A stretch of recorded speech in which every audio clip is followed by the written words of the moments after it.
दोस्तों यहाँ सन 2080 की एक काल्पनिक कथा दर्शाई गई है। ये साइंस फिक्शन हमें हमारा भविष्य नहीं बताती है। ये पूर्णतः काल्पनिक है और इसे आपके मनोरंजन के हेतु बनाया गया है। 2080 का साल चल रहा था। आज से 60 साल पहले के कंपैरिजन में दुनिया काफी बदल चुकी थी। चारों ओर अति आधुनिक और गगनचुंबी इमारतें दिख रही थी। रास्ते अब सुनसान बन चुके थे क्योंकि यातायात अब अवकाश के माध्यम से होता था। साल 2050 से ही हर एक इंसान के पास फ्लाइंग कार मौजूद थी, लेकिन ये कारें कोई पेट्रोल, इलेक्ट्रिसिटी या हाइड्रोजन से नहीं चलती थी। पेट्रोलियम तो 20 साल पहले ही इस पृथ्वी पर खत्म हो चुका था, लेकिन इंसान ने ऊर्जा के लिए एक नई आधुनिक खोज की थी और वो थी हीलियम 3। हम इंसान चांद से हीलियम 3 लाने में कामयाब हुए थे और अब हीलियम 3 ही हमारा नया फ्यूल था। पृथ्वी के आसपास बहुत सारे स्पेस स्टेशन खड़े थे। इंसान अब एंटरटेनमेंट के लिए वर्चुअल रियलिटी का उपयोग करता था और एडवांस वर्चुअल रियलिटी की इस नई टेक्नोलॉजी के माध्यम से इंसान कोई भी फिल्म वास्तविक रूप से देख सकता था। और इस एडवांस वर्चुअल रियलिटी का उपयोग बहुत पैसे वाले सुपर रिच लोग ही कर सकते थे। इसके लिए इंसान के दिमाग में एक छोटा सा हॉल करके उसके अंदर कुछ न्यूरोसेंस फिट किए जाते थे और दिमाग के इस न्यूरोसेंस के माध्यम से इंसान कोई भी फिल्म का या अपने पुराने वीडियो का उसके वास्तविक रूप में अनुभव कर सकता था।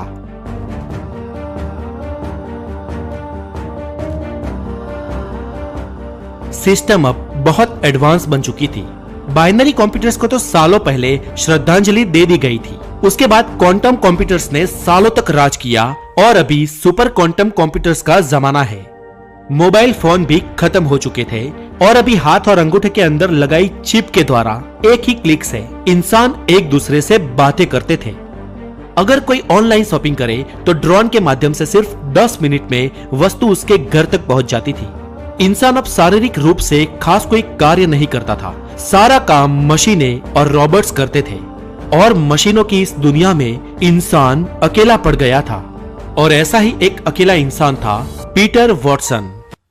ये पीटर वॉटसन यानी आज की इस आधुनिक दुनिया का सबसे अमीर इंसान। पीटर की कंपनी ह्यूस्टन में स्थित थी और वो इन मशीनरीज के लिए हार्डवेयर और पार्ट्स बनाती थी। पीटर भी कभी फैमिली मैन हुआ करता था, लेकिन आज से करीब 15 साल पहले उसकी पत्नी का देहांत हो चुका था। उस वक्त पीटर की उम्र करीब 35 साल थी और आज वो 50 साल का हो चुका है। कोइंसिडेंटली आज पीटर की वेडिंग एनिवर्सरी भी थी और आज उसे अपनी पत्नी की बहुत याद आ रही थी। अपनी पत्नी के गुजर जाने के बाद पीटर ने पिछले 15 साल में ना तो अपना बर्थडे मनाया था और ना ही कोई बड़ा सेलिब्रेशन किया था। पत्नी की याद में आज पीटर ने सुबह सुबह ही अपने दिमाग के न्यूरॉन्स के माध्यम से पुरानी कुछ वीडियो को वास्तविक रूप से 2 बार देखा और कुछ 1 घंटे बाद वो अपनी ऑफिस के लिए निकला। बहुत ही बड़ी एक इमारत के 225वें माले में वो अपनी ऑफिस में दाखिल हुआ। आज पीटर का ऑफिस में भी मन नहीं लग रहा था क्योंकि ऑफिस में भी उसको अपनी पत्नी की याद आ रही थी। और तभी उसका ध्यान तोड़ते हुए उसकी सेक्रेटरी का फोन बजा।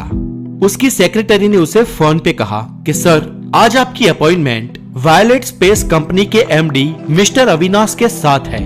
मिस्टर अविनाश आपको मिलना चाहते हैं। ओके सर, अविनाश को अंदर भेजे। ऐसा कहते हुए पीटर ने फोन रख दिया। Good morning sir, I am Avinash. ऐसा कहते हुए मिस्टर अविनाश ने पीटर के साथ हाथ मिलाया। Yes mister Avinash, please seat. ऐसा कहते हुए पीटर ने मिस्टर अविनाश को बैठने के लिए कहा। हमारी कंपनी वायलेंट स्पेस आपके लिए एक एक्स्ट्रा ऑर्डिनरी ऑफर लेकर आई है और सर, जैसे ही आप इस ऑफर को सुनेंगे आप खुशी के मारे झूम उठेंगे। यस मिस्टर अविनाश, आपकी कंपनी वायलेंट स्पेस ही है जिसमें मेरी पत्नी रोजी काम करती थी, इसलिए मेरी दुखद यादों को ताजा कराने के लिए और ऊपर से मुझे झूम उठाने के लिए आपका धन्यवाद। पीटर तिरछी नजर करते हुए कटाक्ष में बोला। अरे नहीं सर, ऐसा नहीं है। रोजी मैडम सिर्फ हमारे ही नहीं लेकिन दुनिया की बड़ी 25 कंपनियों के साथ भी काम करती थी और मैं सच कहूँ तो दरअसल ये सारी कंपनियां आपकी पत्नी जैसी होनहार महिला के साथ जुड़ी थी। मिसिस रोजी वाकई में इस दुनिया की सबसे इंटेलिजेंट महिला थी। अविनाश ने जवाब दिया। मेरी पत्नी इस दुनिया की सबसे इंटेलिजेंट महिला थी। लंबी सांस लेते हुए पीटर बोला। लेकिन वो सब छोड़ो, आप अपने काम के बारे में बोलो, पीटर ने फिर से कहा। मिस्टर अविनाश बोले, ओके सर, 2-4 मिनट आपको बेसिक बैकग्राउंड के बारे में बता देता हूँ और फिर मुद्दे की बात करता हूँ। सर, सन 2025 में जब पूरे विश्व की सिस्टम आर्टिफिशियल इंटेलिजेंट यानी कि एआई पे डिपेंडेंट हुई, तब से ये कयास लगाए जा रहे थे कि आर्टिफिशियल इंटेलिजेंट अपना आधिपत्य बना लेगी और हम मनुष्य को गुलाम बनाने में कामयाब हो जाएगी। इंसान मशीन्स के गुलाम बन जाएंगे, ये भविष्य बहुत ही नजदीक दिख रहा था। और आपकी पत्नी मिसिस रोजी ने उसके बाद ये कहा था कि आर्टिफिशियल इंटेलिजेंट इंसान के काबू के बाहर निकल जाए और इंसान को गुलाम बना दे, ऐसा नहीं होगा। डॉक्टर रोजी ये मानती थी कि एआई आर्टिफिशियल इंटेलिजेंट यानी कि मानव निर्मित बुद्धिमत्ता है और ये अप्राकृतिक इंटेलिजेंस इंसान के दिमाग से पावरफुल हो सकती है, लाखों गुना पावरफुल हो सकती है, फिर भी वो आखिर एक मानव निर्मित प्रोग्राम है, कुदरत निर्मित नहीं है। और हम इंसानों के दिमाग में कुदरत निर्मित कुछ ऐसा जीवंत तत्व है, समथिंग इज अलाइव, जो कभी मशीन्स में और उसके सॉफ्टवेयर में नहीं आएगा। ये कुछ ऐसी बायोलॉजिकल जीवन ऊर्जा है जिससे मशीन्स हमेशा अछूते ही रहेंगे और इसलिए एआई कभी इंसान के काबू के बाहर नहीं जाएगी। सर, आप तो जानते हैं कि कई लोगों ने रोजी मैडम का विरोध किया था, लेकिन आज हम 2080 के साल में जी रहे हैं और आज हम देख पा रहे हैं कि एआई आज भी हमारे काबू में है और आज रोजी मैडम सही साबित हुए हैं। सर, हम इंसान अपनी बुद्धिमत्ता से इतने विकसित हुए हैं और हम रोबोट्स और मशीनों पर आधिपत्य जमाने के लिए ही जन्मे हैं। इसलिए सर, अब हमें कुछ छूटछाट लेनी चाहिए और हमारी टेक्नोलॉजी को और ज्यादा विकसित करना चाहिए। हमने आज तक ब्रह्मांड को समझा है, कई सारी चीजें विकसित की है और उन्नत प्रगति कर ली है, लेकिन आज भी सर हम मृत्यु पे विजय नहीं पा सके हैं और अब वक्त आ गया है कि हम मृत्यु पे जीत हासिल करें। अगर हम सब कुछ कर सकते हैं तो किसी मरे हुए इंसान को जिंदा क्यों नहीं कर सकते? अविनाश एक जोश के साथ बोले। मतलब आप कहना क्या चाहते हैं मिस्टर अविनाश? पीटर आश्चर्यचकित होकर बोले। सर, अगर सीधी बात करूं तो हम मिसेस रोजी को जिंदा करना चाहते हैं, हम उन्हें वापस लाना चाहते हैं। सॉफ्टवेयर इंडस्ट्री को उनकी जरूरत है और सर आपको भी। नो, इट्स इम्पॉसिबल, ऐसा कैसे हो सकता है? पीटर जरा उग्र स्वर से बोले। सर, हमने सालों की मेहनत से इस इम्पॉसिबल काम को पॉसिबल कर दिखाया है। हमने एक हाई फ्रीक्वेंसी स्पिरिट इंजन को तैयार किया है और जैसे कि हम सब जानते हैं, ये ब्रह्मांड स्पेस टाइम की एक चादर से बना है और इस चादर के बीच ऑब्जेक्ट जितना मैसिव होगा वो उतना ही गहरा खड्डा बनाएगा और स्पेस टाइम के खड्डे में समय और प्रकाश दोनों कर्व हो जाते हैं, मुड़ जाते हैं। और सर, हमारा ये नया मशीन स्पेस टाइम को काफी हद तक मरोड़ देगा और तब एक छोटा सा नैनो ब्लैक होल पैदा होगा। सर, जैसे ही हम इस ब्लैक होल में कोई इंफॉर्मेशन इनपुट करेंगे, ये ब्लैक होल एक आत्मिक फ्रीक्वेंसी को आउटपुट करेगा और ये सब हॉकिंग्स रेडिएशन सिद्धांत पे होगा। सर, हम ये मानते हैं कि ब्लैक होल जो हमें आत्मिक एनर्जी या आत्मिक फ्रीक्वेंसी का आउटपुट देगा, वो किसी मरे हुए इंसान की आत्मिक फ्रीक्वेंसी होगी। सर, पूरा ब्लूप्रिंट तैयार है, पूरी थियरी तैयार है। आज तक ऐसा किसी ने किया नहीं है, लेकिन हम आज ये करने जा रहे हैं। अविनाश ये कहते हुए बहुत ही उत्साहित थे। मिस्टर अविनाश, मुझे आपकी बात पर विश्वास ही नहीं होता। क्या मैं अपनी वाइफ को फिर से देख पाऊंगा? पर आखिर वो कैसे? और अब तो उसका शरीर भी नष्ट हो चुका है। और आप जिस आत्मिक फ्रीक्वेंसी की बात कर रहे हैं, जिसे माइक्रो ब्लैक होल आउटपुट करेगा, वो रोजी की ही होगी, ऐसा आप कैसे कह सकते हैं? पीटर के मन में अब अपनी पत्नी को मिलने की महत्वाकांक्षा जागी थी।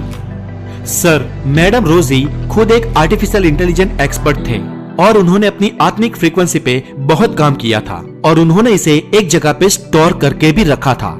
सर, आपकी वाइफ की वॉइस फ्रीक्वेंसी, उनकी हार्ट बीट्स, उनकी डीएनए प्रिंट, उनकी रेटिना और उनकी मेमोरी, ये सारी चीजें एक सुपर स्टोरेज में सेव की हुई है और हम उस नैनो ब्लैक होल में इसी इंफॉर्मेशन को डालने जा रहे हैं। सर, आप विश्वास रखें, उसमें से जो आउटपुट निकलेगा वो मैडम रोजी की ही आत्मिक फ्रीक्वेंसी होगी। सर, इस फ्रीक्वेंसी को हम एक क्वांटम सुपर कंप्यूटर में सेव कर लेंगे और ये क्वांटम सुपर कंप्यूटर ही रोजी मैम होगे। क्या वाकई में ऐसा हो सकता है? रोजी उस कंप्यूटर में आ सकती है और मैं अपने दिमाग के न्यूरॉन्स उस कंप्यूटर के साथ कनेक्ट करके उससे मिल सकता हूँ? जी सर, ठीक ऐसा ही होगा। और सर, इसके लिए हमें एक पूरी सिस्टम बनानी होगी और नैनो ब्लैक होल क्रिएट करने के लिए हमें बहुत सारे पैसों की जरूरत है। लगभग आपकी टोटल संपत्ति के 75% हिस्से की हमें आवश्यकता है सर। पर आप चिंता ना करें, ये पैसे इस टेक्नोलॉजी के आ जाने के बाद हम वसूल लेंगे। और एक बात कि ये नैनो ब्लैक होल पूर्णतः सुरक्षित है और इस पर हमारा पूर्ण कंट्रोल होगा, अविनाश ने हाथ आगे करते हुए बताया। पीटर ने उनके साथ हाथ मिलाया और अपनी हामी भरी। प्रयोग का दिन, लोग उत्साहित हो चुके थे। सारे न्यूज चैनल में एक ही बात चल रही थी कि हम इंसान आज से मृत्यु पर विजय पा लेंगे और आज इंसानियत पहली बार किसी मरे हुए इंसान को जिंदा करेगी। और वहां ह्यूस्टन शहर की एक अत्याधुनिक लेबोरेटरी में यह प्रयोग शुरू हुआ। सुबह 9 बजे से शुरू हुआ यह प्रयोग शाम को 5 बजे तक चला। पीटर बाहर ही खड़े थे। कुछ देर बाद वैज्ञानिकों ने उस नैनो ब्लैक होल में से एक फ्रीक्वेंसी को आउटपुट होते हुए महसूस किया। अविनाश ने तात्कालिक पीटर को बुलाया। पीटर अंदर गए और पीटर के दिमाग के न्यूरॉन्स को उस सुपर कंप्यूटर के साथ कनेक्ट किया गया। पीटर अब क्वांटम कंप्यूटर की आभासी दुनिया में थे। पीटर ने उस दुनिया में यहां वहां देखा, उनको कुछ नजर नहीं आया, लेकिन कुछ देर बाद सामने से एक रोशनी और आवाज आती हुई दिखाई दी। ओ माय रोजी, पीटर आश्चर्यचकित थे। डार्लिंग, मैं तुम्हें सालों के बाद देख रहा हूँ, मुझे अपनी आंखों पर विश्वास नहीं हो रहा। पीटर को सामने रोजी की ही लेकिन एक धुंधली आकृति दिखाई दे रही थी, लेकिन ये आकृति उन्हें दुखी लग रही थी, बेहद दुखी। डियर, क्या हुआ? तुम इतनी दुखी क्यों लग रही हो? पीटर ने रोजी का हाथ पकड़ते हुए कहा। पीटर, ये तुमने क्या किया? तुम्हें ऐसा नहीं करना चाहिए था, रोजी बहुत दुखी स्वर के साथ बोली। पीटर ने आश्चर्यचकित होकर रोजी से पूछा, क्यों? मैंने ऐसा क्या कर दिया? मैं तो आज तुम्हारी इस मौजूदगी से खुश हूँ। रोजी ने जवाब दिया, तुमने आज कुदरत के नियम को तोड़ा है। लेकिन डियर, मैंने ये सब कुछ तुम्हारे लिए किया, तुम इस दुनिया में वापस आके खुश नहीं हो? पीटर ने पूछा। पीटर, तुम्हें पता ही नहीं कि तुमने क्या कर दिया है। 15 साल पहले मेरा निधन हुआ, तब मैं इस संसार के सारे मोह माया को छोड़कर चल बसी थी और मुझे पता नहीं कि इन 15 सालों में मैं कहाँ थी और आगे कहाँ होऊंगी। लेकिन कुदरत के नियमों के अनुसार मुझे आगे बढ़ना था, मेरी आत्मिक गति निश्चित थी। लेकिन तुमने मुझे यहाँ बुलाकर इस गति में अवरोध पैदा किया है। और ये सब तो ठीक है, लेकिन पीटर, तुमने इससे भी बड़ी गंभीर भूल की है। मैंने भूल की है? रोजी, ऐसा तो क्या किया है मैंने? पीटर बोला। पीटर, तुझे पता है, जब मैं जिंदा थी तब मैंने कहा था कि ये आर्टिफिशियल इंटेलिजेंस, रोबोटिक कंप्यूटर्स या रोबोट इंसानों को कभी गुलाम नहीं बनाएंगे, वो हमें कभी अपनी बंदिशों में नहीं बांध पाएंगे। पता है मैंने ऐसा क्यों कहा था? क्योंकि कुदरत ने हम इंसानों के दिमाग में कुछ ऐसा दिया था जो इन सॉफ्टवेयर या मशीन में नहीं था और कभी आ भी नहीं सकता था। हम इंसानों को कुदरत ने कुछ जीवन तत्व दिया था। और पीटर, तुम्हें पता है वो जीवन तत्व क्या है जो हम इंसानों को मशीन से अलग करता है?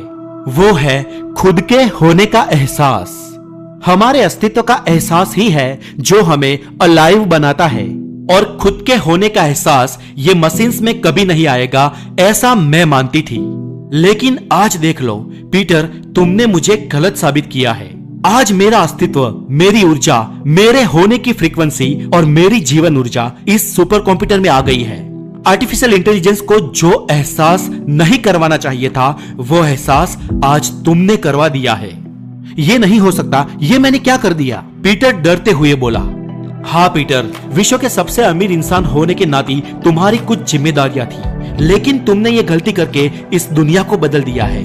अगर मैं गलत नहीं हूँ तो ये आर्टिफिशियल इंटेलिजेंस अभी से ही अपना काम शुरू कर देगी। अब दुनिया खतरे में है, अब इंसान आर्टिफिशियल इंटेलिजेंस के गुलाम बन जाएंगे और पता नहीं भविष्य में क्या होगा। अचानक अंधेरा छा गया। अचानक रोजी की आवाज टूटते टूटते बंद हो गई और अचानक पीटर सिस्टम से डिस्कनेक्ट हो गया।